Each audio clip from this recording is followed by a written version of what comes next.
و باز میگفتید که همین تلاوت کتاب مبارک قرآن از روی تلفن ثوابش برابر با روی کتاب که میخونیم برابر است؟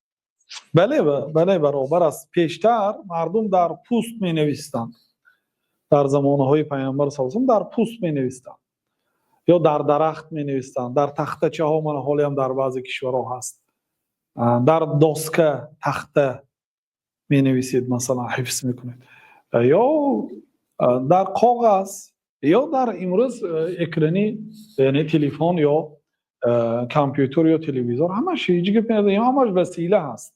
مراد همین که شما تلاوت کنید سخن الله تعالی را. مقصد همین است. تلاوت که کردید، خواه از تلفن است خواه از قرآن است، ثواب میگیره. فقط تلفن اگر خواندنی شوید طهارت لازم نیست، برای اینکه این قرآن نیست، فقط اینجا هزارها فونکسیه دارد.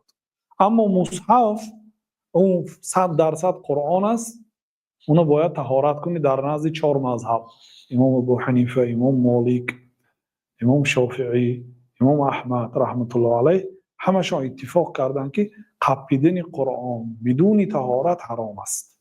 اما تلفن قبیدن به طهارت حلال است. طهارتتون نباشه هم گرفته خواندن میگیرید، آسان است.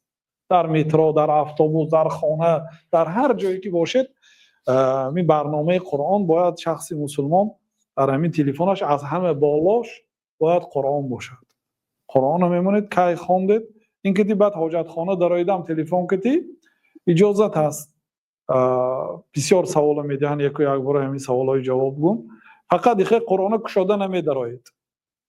وقتی حاجت خانه درآمده نشید قرآنش رو پشت میدراید، همین خیلی سیاه میکنید و بعد میدراید مثلا.